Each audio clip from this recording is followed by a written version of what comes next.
This video reveals a chilling case that feels like something from a horror movie. Yet, it's frighteningly true. Close to midnight in Sydney's business district at one of the city's top schools, the dark corridors of the sports center were filled with police officers responding to a strange safety call. About an hour earlier, a man had phoned 911 from a payphone, giving only the location and warning that someone should discover it before the children did. When officers reached the women's changing rooms, they found a locked door and forced it open. Inside, the injuries they uncovered were far worse than expected, and no one could immediately determine who was behind it. It wasn't her family, her friends, or the students who cared for her. The attacker wasn't a stranger. This was someone she knew, trusted, and had been happily standing beside for weeks, all while secretly carrying out a plan. The school didn't reveal the truth immediately. Parents first received a message at 4:30 a.m. saying that something terrible had occurred. 2 hours later, another message followed, assuring them that no children had been harmed. But that was far from the full story.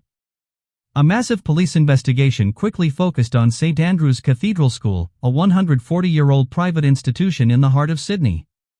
The gym and bathroom facilities were sealed off with police stationed at the school gates as students, some accompanied by parents, others on their own, continued to enter. Behind the scenes, investigators were already reviewing CCTV footage, piecing together a timeline of movements, messages, and the chilling late-night phone call. During this process, police discovered that a young staff member had vanished while on duty. They soon realized she had never left the school grounds. At around 7 p.m., surveillance cameras recorded her walking into the gym bathroom, appearing cheerful and relaxed. Moments later, a man followed her inside, only to emerge alone and disappear into the night. That young woman was Lily James, a beloved coach admired by everyone.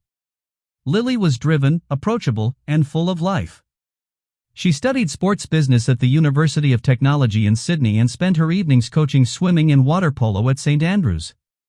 She also volunteered with other after-school activities. Even at just 21, she had a strong sense of self, competitive, athletic, and thriving in team environments. She also had a great sense of humor. Friends described her as beautiful and outgoing.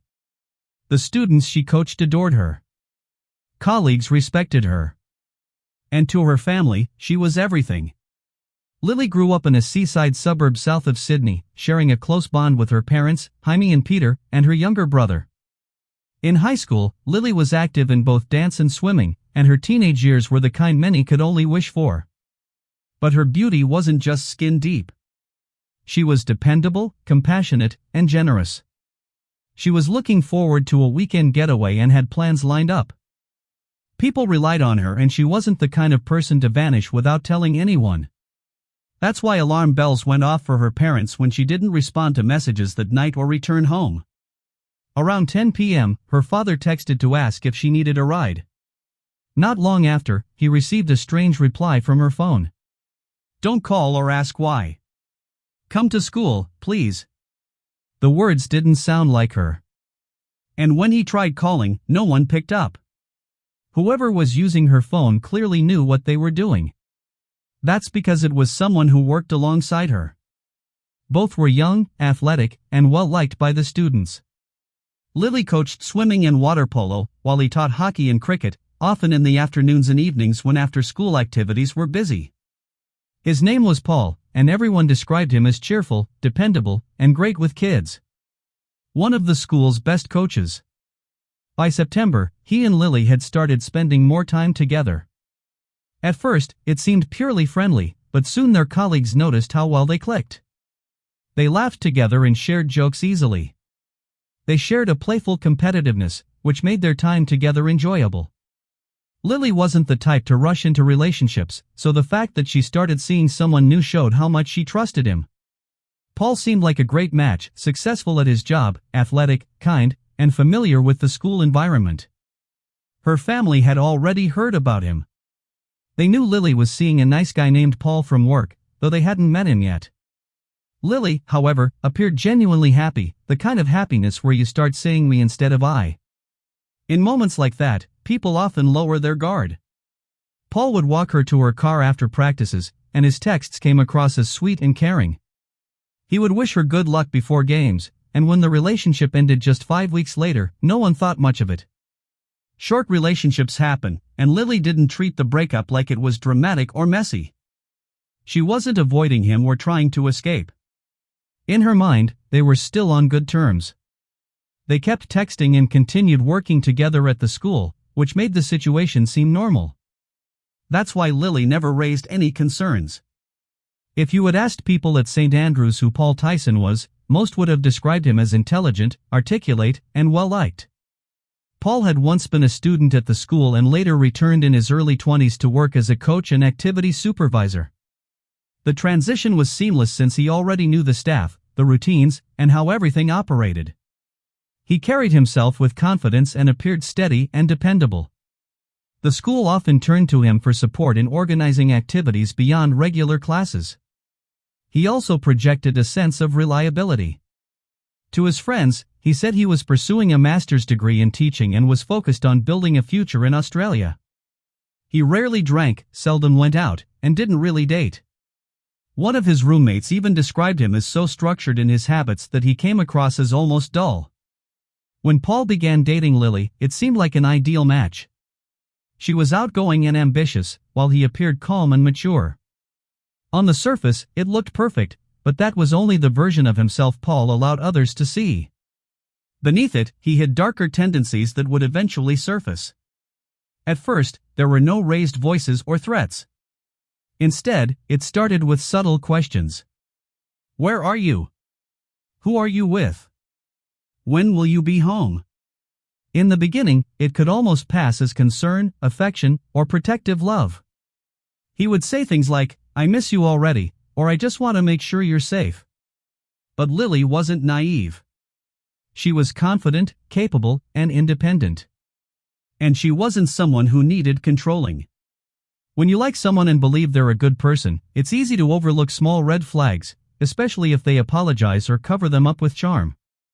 Paul asked Lily to share her location with him on Snapchat, framing it as something fun that many couples did. Lily didn't object since she had nothing to hide and saw no harm in it. But gradually, his interest turned into control. He became irritated if she didn't reply to messages right away or if she made plans without including him. He tracked her movements constantly, and whenever she tried to set boundaries, he reacted with confusion, hurt, or anger. To Lily's friends, Paul seemed a little too attached, but not necessarily in a way that felt threatening, at least not yet. He came across as simply intense, someone who fell deeply and quickly. Lily had been honest with him, making it clear she wanted to take things slowly. She enjoyed her independence, but was still kind enough to send casual, "How was your day?" texts. Paul, however, began to spiral. He couldn't handle being excluded, losing control, or seeing Lily spend time with other men, especially older ones. To him, moments of rejection weren't just personal. They felt like deliberate insults meant to hurt him. Losing control over the situation or over the image of himself he wanted others to see was unbearable. The tipping point came when Lily went to celebrate her 21st birthday the previous weekend. Lily and her friends were just enjoying a night out, but Paul wasn't invited. Someone else was, a person Lily had previously dated. That evening, Paul had dinner elsewhere with friends, but according to witnesses, he barely ate and spent most of the night glued to his phone. He kept checking Snapchat maps, constantly monitoring Lily's location. By the time she left the party, Paul was already nearby. He drove her home and later picked her up again, but he said almost nothing, only staring at her. By then, something about him had noticeably changed. Lily didn't admit to feeling scared at the time, but she later revealed that Paul made her feel uneasy. It wasn't just possessiveness. It was something harder to define, a quiet tension and mounting pressure. That Monday, they spoke in person. Lily explained that she wanted to end their romantic relationship, but remain friends so they could continue working together professionally. She tried to be polite, clear, and considerate, and Paul seemed to understand. For a few days, things appeared fine. He maintained a polite demeanor at work, smiled at her on campus, and acted as if nothing had changed. But behind that smile, something was brewing. Paul had carefully cultivated an image of being calm, intelligent, and attractive. And now the person he'd built it for was moving on. Paul couldn't let go. Over the 3 days leading up to the attack, he drove past Lily's street 7 times. She was home. Yet, he never approached her or knocked on her door. He just sat in his rented white SUV watching. He even took photos of the street with his phone, noting the owners of the cars and recording the information on paper. He was essentially mapping her movements and keeping track of her routines. At school, Paul became unusually quiet, spending excessive hours in the gym after work, which had become like a second home. In the days before the assault, security footage shows him repeatedly entering the restroom area, but he wasn't going there for its intended purpose. Paul's behavior became increasingly odd. He would enter the restroom quickly, practicing opening and closing the doors, timing how long he could stay inside without being noticed. On one occasion, he even placed a yellow cleaning in progress sign outside the disabled bathroom near the changing rooms. After leaving briefly, he returned just 2 minutes later, deliberately looking at the CCTV camera before going back inside. Each time he entered the area, his actions became more calculated, and he carried a hammer hidden in his hoodie. CCTV footage from Lily's last day shows that he had taken the hammer from a roommate's toolbox that very morning. CCTV footage also revealed that Paul had a spare hammer in his car, which he had purchased from a hardware store a few days earlier. At 7:12 p.m., Lily entered the gym bathroom to change for her water polo match, wearing her athletic clothes and appearing cheerful, showing no signs of fear. Then she disappeared behind the bathroom door. 2 minutes later, at 7:14 p.m., Paul followed her inside, still carrying the hammer. That brief window marks the last time anyone saw Lily James alive. What happened behind the door quickly became one of Sydney's most horrifying crime scenes, though it unfolded in mere seconds. The devastation was irreversible. Paul launched a brutal attack on Lily behind the bathroom door, leaving her with no chance to defend herself. She was struck at least 25 times on the head and neck with a hammer, though forensic experts believe the actual number could have been higher.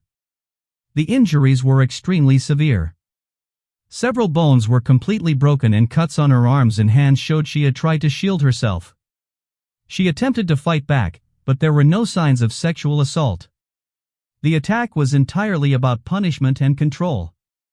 Paul did not flee after the assault. He remained in the restroom for over an hour with her body, possibly to clean up the scene. He may have been lingering and thinking about his next moves.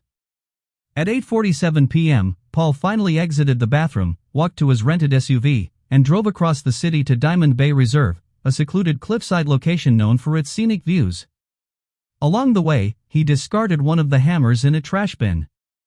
Then, just before midnight, he called 0000, the emergency number in Australia, reporting that a body had been found and providing its location. He didn't reveal his name or explain how he knew about the body, and he hung up immediately after leaving the message. A few minutes later, Paul sent a series of alarming texts to Lily's father from her phone. "Don't ask why you call. Pick me up at school right now, please." When Jamie James called back, there was no response, leaving him frightened and confused as he drove to the school, unaware of the horrifying truth awaiting him. Lily wasn't in the parking lot. She was already gone. After making the anonymous 911 call, Paul parked his car near the rocks at Diamond Bay Reserve. He left behind his rucksack, which contained clothes, a toothbrush, and an old phone. Not the phone he normally used. Neither Lily's phone nor Paul's regular phone were ever recovered. Before leaving, Paul paid his roommate 6 months' rent, as if he wanted to settle loose ends and leave no unfinished business. By 11:45 p.m., just 3 minutes after CCTV last recorded him, he had vanished into the darkness at Diamond Bay. The cliffs there are steep, rocky, and over 30 m high. Lily's body wasn't discovered until the following morning by a group of nearby workers. Rescue crews arrived shortly after 8 a.m., and it took several hours to retrieve the body. By late afternoon, the identity was officially confirmed. The perpetrator was Paul Tyson, the seemingly friendly and dependable coach who had worked with Lily for months and had been beside her just hours earlier. Both of them are now gone. Psychologists described his actions as a textbook example of coercive control. What appeared to be care or affection was actually manipulation and pressure. By the time the true nature of his behavior became evident, it was too late. Lily never saw the full picture, as much of it had been deliberately hidden from her.